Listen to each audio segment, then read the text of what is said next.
Hai guys, hari ini kita akan belajar mengenai bahan pembersih yang biasa digunakan oleh Departemen Housekeeping. Sebelum kita mulai pembelajaran, jangan lupa untuk subscribe channel ini, klik tombol like, komen, dan share video ini ya. Selamat belajar!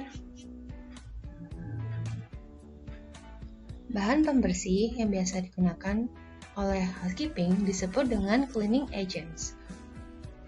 Bahan pembersih atau biasa disebut dengan cleaning agent adalah bahan yang mengandung zat kimia atau zat non-kimia yang digunakan untuk membantu mengurangi, mengikis, atau menghilangkan noda dan kotoran, objek atau benda di dalam proses pembersihan atau pemeliharaan.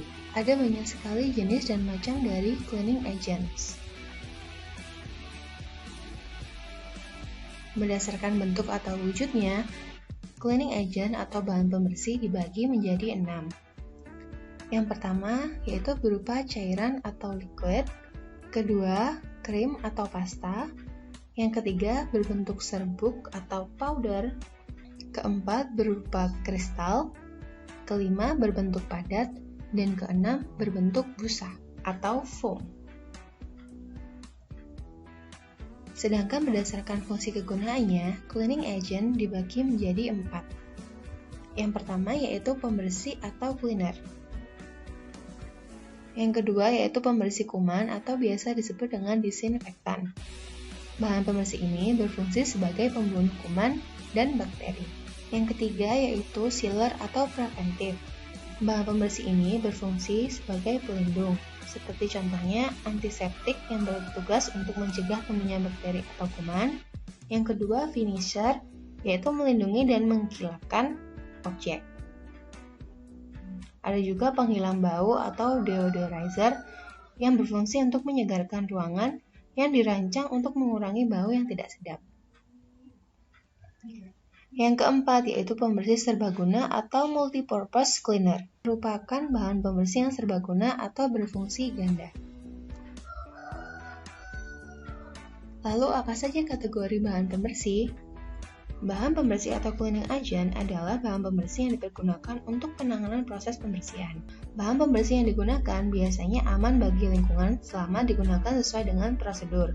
Jika bahan pembersih tersebut dari bahan yang alami, produk atau bahan pembersih tersebut boleh dibuang setelah dilarutkan.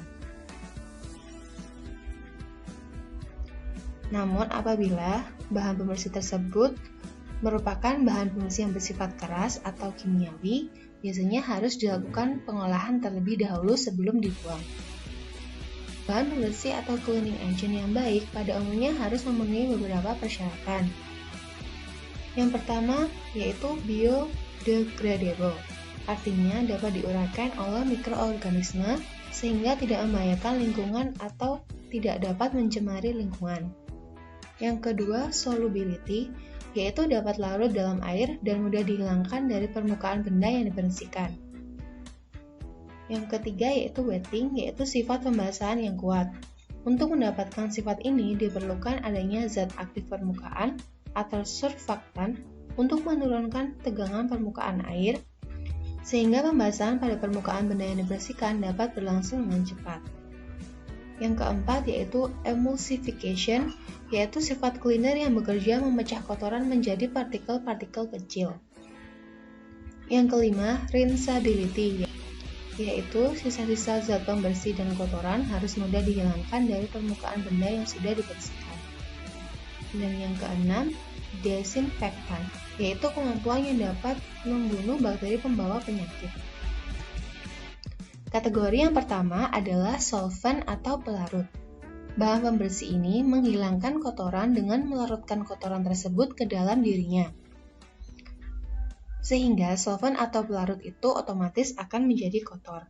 Contoh dari solvent atau pelarut adalah air, bensin, thinner yang biasanya kalian jumpai untuk membersihkan cat, dan yang keempat, turpentin. Turpentin biasanya berasal dari bahan alami yang biasa digunakan oleh pelukis untuk membersihkan kuasnya. Yang kedua yaitu chemical action atau bahan pembersih bereaksi kimia.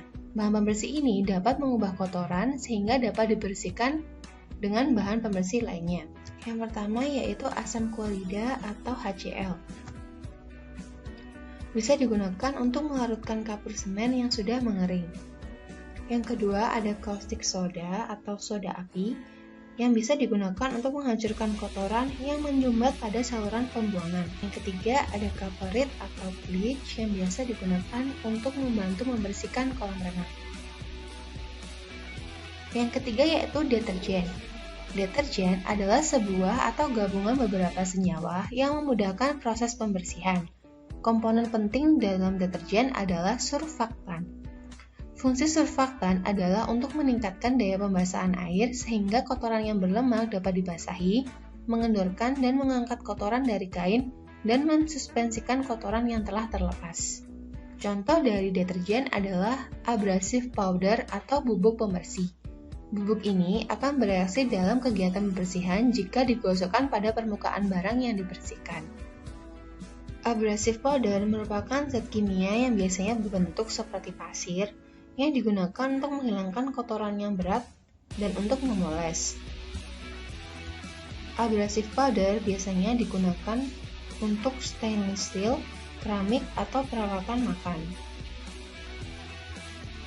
Abrasive powder kurang cocok untuk digunakan pada permukaan yang halus, seperti marmer atau fiberglass, karena dapat merusak permukaannya. Yang kedua ada sabun atau soap. Bahan pembersih ini terbuat dari bahan baku lemak hewan. Bentuknya biasanya batangan dan dipergunakan dalam beberapa kegiatan pembersihan. Sabun biasanya bisa berbentuk cair dan ada juga yang berbentuk padat. Yang ketiga yaitu deterjen. Deterjen terbuat dari tumbuh-tumbuhan yang menghasilkan surfaktan atau surface active agent. Deterjen yang biasa kita gunakan biasanya berupa powder atau deterjen bubuk, berupa cairan atau liquid deterjen, dan juga berupa krim atau pasta. Yang keempat yaitu polish. Polish atau semir dipakai untuk membersihkan dan mengkilapkan permukaan beberapa objek atau barang. Tinjau dari segi sasaran yang akan dibersihkan atau dikilapkan, semir dibagi menjadi beberapa kelompok. Yang pertama yaitu semir kayu atau wood polish. Kedua, semir kulit atau leather polish. Biasa digunakan untuk membersihkan bahan-bahan berbahan kulit, seperti misalnya sepatu atau sofa kulit. Yang ketiga ada semir lantai atau floor polish yang digunakan untuk mengkilapkan lantai hotel. Dan yang keempat yaitu semir logam atau metal polish. Perlu diingat, tidak semua metal itu bisa disemir. Jenis metal yang biasa disemir adalah kuningan atau dalam bahasa Inggrisnya disebut dengan brush.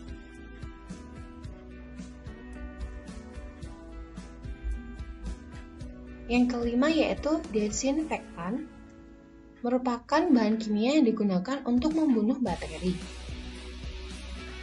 Lalu ada juga antiseptik, bahan kimia yang digunakan untuk menonaktifkan atau membunuh bakteri dan kuman. Lalu apa bedanya desinfektan dan antiseptik? Desinfektan dan antiseptik memiliki kesamaan di mana keduanya mengandung biosida. Biosida adalah bahan aktif yang digunakan untuk membunuh bakteri serta kuman. Sedangkan perbedaannya, antiseptik adalah bahan pembunuh bakteri dan virus yang digunakan di tubuh manusia.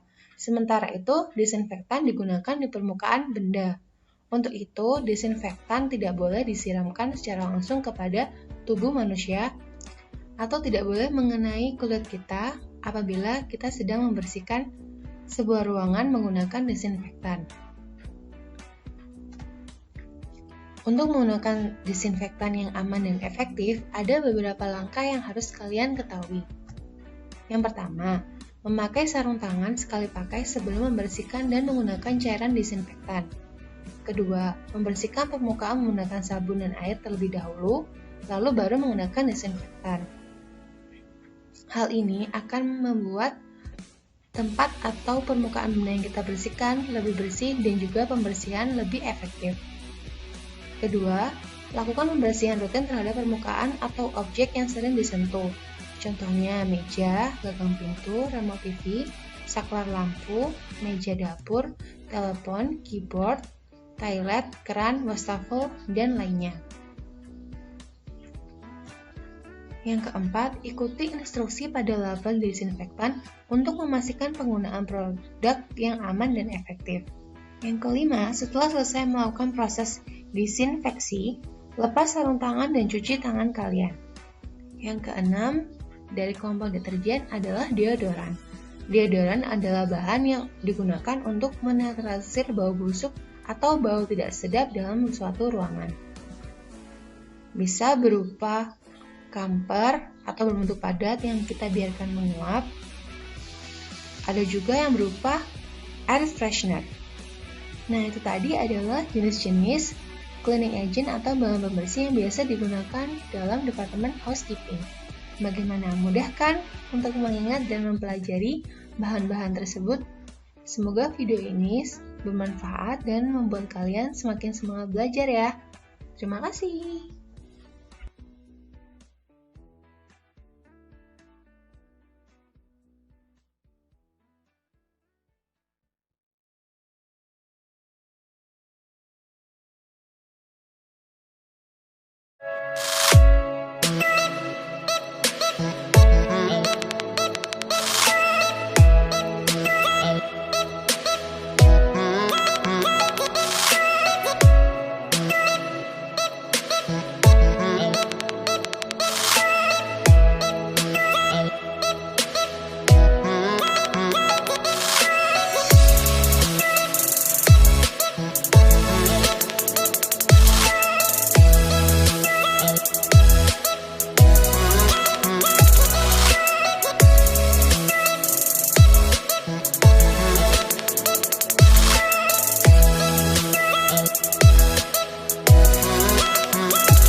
Pertama, air akan dimasukkan ke dalam gelas beker.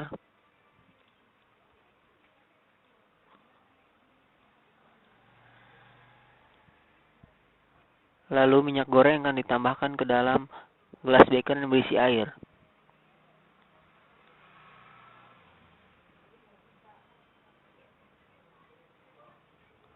Setelah itu, kita aduk. Lalu, terlihat setelah diaduk, terjadi dua fase. Yang dimana di atas adalah minyak dan di bawah adalah air.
Lalu selanjutnya, air akan dimasukkan ke dalam gelas beker.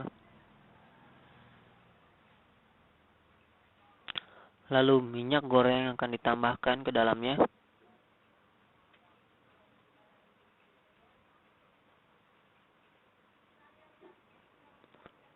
Lalu, deterjen sebagai surfaktan akan dimasukkan.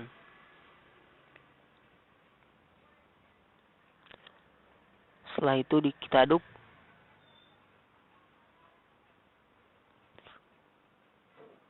Dan terlihat bahwa air dengan deterjen ternyata bisa menyatu.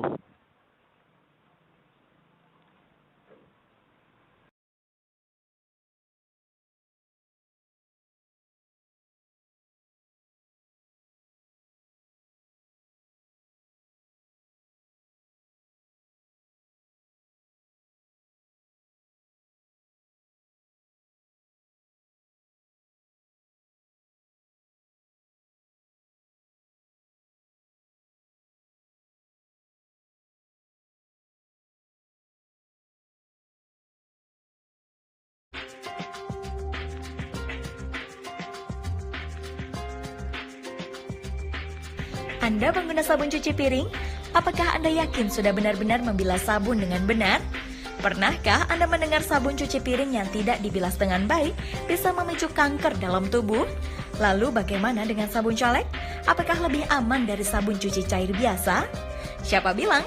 Kenali perbedaan sabun cuci piring biasa dan sabun colek berikut ini. Kira-kira mana ya yang lebih aman bagi tubuh kita?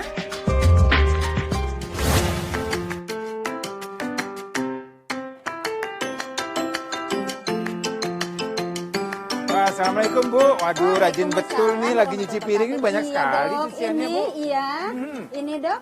Iya, sebentar Dok, saya ambil dingklik dulu. Waduh, terima kasih Bu. Boleh kita ngobrol-ngobrol dulu ya Bu ya? Silakan. Ini kalau saya lihat ini Bu, pakai sabunnya banyak banget nih. Ada Iya. yang sabun. Ini saya pakai sabun cair Dok. Iya. Ini ada sabun cair. Iya. Kemudian ini ada. Sabun colek. Wah, ini Iya. cucian sebanyak ini sabunnya segini banyak Bu. Nah, itu dia Dok yang saya mau tanya. Saya dengar Hmm. itu kalau sabun cair begini, sabun cuci piring ini bisa menimbulkan iritasi atau bahkan kanker katanya. Apa betul atau bagaimana Dok? Oh, Ibu dengar cerita katanya pakai Ya, sabun, ya. ya, betul. Sebenarnya sih ya, kalau penggunaan sabun ini kan memang menggunakan zat kimia. Ya. Ya, jadi sabun ini kan ada warnanya, ada busanya, Iya. ada baunya juga kan, ada Oke. tersium nih. Ya, ada menyengat. bau harum ya Bu Bau ya. harum. Nah, ini ada memang banyak zat-zat kimianya. Ya, jadi ini ada mengandung APE, alkyl phenyl ethanol ya. Jadi ini biasanya berbahaya dan bisa memicu kanker. Kemudian ini kan ada warnanya. Oh, sebahaya itu, Dok. Ya, jadi ini tar ini kan zat pewarna. Dia mengandung arsenik, mengandung kadmium. Ini juga bisa menyebabkan iritasi pada kulit. Jadi nggak selalu sih bikin kanker, tapi iritasi pada kulit. Kemudian juga di sini ada busanya nih ya. Ini mengandung Cocomedia ya yang menyebabkan tadi busanya jadi banyak nih. Kalau Iya. ibu nyuci kan, Iya, nah ini itu kita lihat kan betul nih tuh. ya. Nih kalau nyuci, ya nih ya Bu ya. Iya. Nah, di sini ada busa banyak ini juga Iya. mengandung zat kimia. Ya, ini kalau lama-lama kena tangan ibu, rasanya gimana Bu? Ya agak panas. Agak panas Iya. ya Bu ya, agak panas terus kemudian rasa ada gatal-gatal Iya, juga. betul, iya. Kemudian ini juga mengandung DEA, ada MEA, ada TEA. Ini juga bagian dari zat kimia yang menyebabkan kulit menjadi iritasi. Kalau digunakan jangka lama juga bisa rasanya terbakar. Iya. Ya. Bu berapa lama bisa nyuci piring nih? Berapa banyak nyuci piring Bu? Kadang-kadang bisa sampai setengah jam karena Oh. semua kayaknya kotor Ya. gitu. Nah, terus Dok, cuci piring yang baik itu yang bagaimana? Apa saya harus pakai sarung tangan atau apa gimana? Bu? Ya, jadi sebenarnya gini, kalau kita pertama kita pilih sabunnya Bu ya. Jadi kalau ini kan ibu menggunakan, bisa kalau ibu pakai sabun cair ini untuk cuci yang apa nih? Untuk piring, Untuk piring, wajan, untuk panci, kuali, Kalau yang sendok. sabun ini sama. sama. Iya, jadi kadang-kadang nyuci baju juga kan pakai ini, Dok. Eh, Di piring pakai ini. Ya, jadi ini Bu mau nyuci piring, mau nyuci baju Bu? Dua-duanya. Dua-duanya Iya. ya. Harganya lebih mahal mana sih Bu sabun ini sama Lebih mahal sabun? ini. Lebih mahal ini. Iya. Jadi ibu lebih berhemat pakai ini ya. Betul. Oke, ini pakainya lebih banyak. Biasanya untuk yang gede-gede nih kayak wajan, panci, Iya, ibu bisa betul, pakai ini lebih ya. banyak, Dan iya. lagi kalau pakai ini kan bisa pakai ini ya Bu ya. Kemudian Iya, ditambahin betul, bisa dikasih iya. apa tuh namanya tuh yang apa sebut abu gosok ya. Iya, betul. Nah, abu gosok. ya. Nah, ini supaya wajannya, pancinya bisa terbersih. Ya, kinclong lagi. Jadi sebenarnya sih pemilihan antara sabun cair dan sabun colek ini perlu hati-hati ya. Ibu kalau pakai sabun apa nih namanya sabun colek ini Sabun kan ya? dia lebih lengket nih Bu ya. Lebih Iya, susah betul. dibilas Bisa- nih. iya, Biasanya betul. kalau Ibu Bisa cuci tertinggal di piring. ya Dok. suka kelihatan kan Bu ya ada Iya. kayak putih-putihnya. Iya. Coba lihat Ibu di panci Ibu. Iya. Nah, ya, oke nih Bu ya nih kita cuci ya Bu ya. Ini kita menggunakan sabun colek ya sabun Bu ya. colek, ya. Oke, ini. Oke, kemudian nah, ini biasanya ini kan biasanya wah ini panci Ibu bersih banget nih Bu. Iya. Tetapi ini masih ada nih kotorannya juga nih ya, kita bersihkan. Ya. Oke. Nah, setelah ini kemudian kan kita bilas nih. Betul, ya. Nah, nih, ya kalau Ibu bilas, ya. Saya cium. Lihat nih ya, kalau Ibu bilasnya nggak terlalu bersih, Ya, maka betul, bisa betul. akan tersisa nih. Tertinggal, ya. Ya, apalagi nanti kalau sudah mulai kering nih, ya mulai airnya mengering, terlihat nih ada putih-putih. Ya. Nah, itu bahaya Bu. Seperti pasir begitu, Dok. Ya, jadi ini biasanya mengandung alkyl benzyl sulfat, ya, yang ini sukar terurai Bu, ya, sehingga dia bisa menempel di panci Ibu. Ya, Karena kalau dicampur dengan makanan, Dok, misalnya Dok piring. ya. Nah, masih tertinggal di piring. Kita ambil nasi, Dok. Nah, Jadi itu. kan campur dengan Iya, makanan. jadi itu akan masuk ke saluran pencernaan Ibu, Iya. dan ini bisa mengiritasi saluran pencernaan Ibu. Di samping Bisa. ke kulit. juga Kulit ke ya, jadi pencernaan. waktu Ibu nyuci kan masalahnya di tangan Ibu, di Iya. kulit Ibu nih rasa gatal, rasa terbakar. Kemudian kalau misalnya masuk ke saluran pencernaan Iya. Ibu juga bisa menyebabkan kerusakan pada saluran pencernaan, bisa menjadi kerusakan juga pada empedu, ya organ-organ dalam bahaya Ibu. sekali ya. Ya, jadi sebenarnya sih Ibu nyuci bisa menggunakan sabun cair, Ya. bisa menggunakan sabun colek, tapi yang penting membilasnya harus bersih. Oke, jadi dengan air mengalir. Ya, dengan air mengalir, betul. Jadi dibilas ya. Jadi kalau Ya. ini kita bilasnya saya betul-betul bersih, Bu. Ya. Kalau perlu airnya sih air mengalir. Jadi jangan menggunakan Tampungan. tampungan seperti ini ya. Digunakan air mengalir, kemudian yakinkan bersih. Jadi biasanya kalau bersih itu kita nggak merasa lagi ada Ya, busa. apa yang namanya Remah-remah, licin-licin ya. ya. Jadi kalau nggak leur kata Ya, orang Sunda mah. betul. Jadi terasa lebih kesep ya, Bu, Ya. ya. Lebih kesep lagi. Ya, kemudian setelah itu memang sebaiknya sebelum digunakan ya setelah dibersihkan nih yakin bersih Bu nih ya sampai betul-betul dia apa namanya bersih. Hilang semuanya, ya. Hilang semuanya ya. Nah, kemudian setelah itu di Tangguhkan kalau ya, kata orang Sunda. ditaruh di tempat ya yang terbuka, Ya. yang kena sinar matahari lebih bagus, terkena ya, angin bagus. ya. Kemudian sebelum digunakan nih, tadi kan Ibu takut nih masuk ke makanan Ibu, dilap dulu. Dilap dulu. Ya, Jadi dilap kering. bagusnya kering alami gitu. Ya, kering alami, kemudian dilap sebelum digunakan ya. Terutama untuk sendok nih, Ya, sendok ya, itu gelas. garpu, gelas ya, itu kan bisa mudah tuh terlihat kalau ada putih-putihnya itu kan sebelum kita pakai itu sebaiknya dilap dulu. Iya, iya, iya. Ya, jadi itu salah satu cara untuk mengurangi tadi efek-efek dari zat kimia yang ada pada sabun-sabun cuci Ya. tadi. Ya, nah kemudian tadi satu lagi nih, kan Ibu tanya nih gimana cara mencucinya mencuci yang bersih, ya. pakai sarung tangan itu lebih baik lagi. Ya, gitu. untuk ibu atau kulit yang memang sensitif atau alergi dengan zat kimia, ya memang bisa menggunakan sarung tangan pada saat mencuci. Cuman kadang-kadang kalau nggak terbiasa atau nggak enak, ya itu nyucinya jangan lama-lama, Bu. Iya. Ya, cepat-cepatnya nyuci, setelah itu dibilas dengan air. Ya, Nah, supaya ini zat Dok, kimia nggak menempel di kulit. ini Dok, kalau saya lihat di iklan kan ya, katanya cuci buah dan sayur pakai sabun cair. Ya. Ibu suka nonton iklan juga, Ibu ya. Iya, Nonton TV ya, Bu ya. Bagaimana tuh, Dok? Ya, jadi memang ada. Jadi Ibu juga nggak sembarangan. Jadi nggak semua nih sabun cair bisa digunakan untuk mencuci buah dan sayur. Tapi tadi gunakan sabun secukupnya. Jangan terlalu banyak. Kemudian setelah dicuci dengan air yang mengandung sabun tadi, segera dibilas lagi dengan air bersih, kemudian dilap kering lagi. Ya, dilap sebelum dikonsumsi sayur dan buahnya tadi. Untuk membuat sabun dan segala macam ini untuk pembersih menggunakan zat kimia, tapi zat kimianya memang sudah ditentukan itu aman untuk dikonsumsi, tapi sekali lagi ibu harus mencucinya harus bersih betul. Bersih, ya. Jadi even aman kalau dalam jumlah sedikit ya lama-lama jadi banyak juga Iya, ya masuk ke betul. badan Kan ibu sehari ya. berapa kali Dok Iya. menggunakan alat makan itu? Ya, ini habis cuci piring ini boleh nih, habis ini kita makan-makan Ibu ya. Boleh, ya. Ya, saya bantuin ya Bu ya Boleh, nyucinya Bu ya. terima kasih. Oke. Makan goreng-gorengan Ibu ya. Iya, berarti dicukupinnya Dok.